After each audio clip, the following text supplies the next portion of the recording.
ছোট্ট ছোট্ট পায়ে প্যাক প্যাক করে, ছোট্ট হাঁস দেখো চলে গাল দিয়ে। ছোট্ট ছোট্ট পায়ে প্যাক প্যাক করে, ছোট্ট হাঁস দেখো চলে গাল দিয়ে। মা ওদের ডাকে পা টিপে টিপে আসে, অন্য হাঁসেরাও মায়ের সাথে খুশিতে হাঁটে।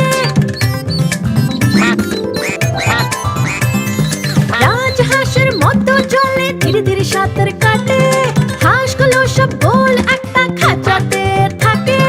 ছোট্ট ছোট্ট পায়ে প্যাক প্যাক করে, আমার পরিবার এসো, আমি তোমাকে যত্ন করবো।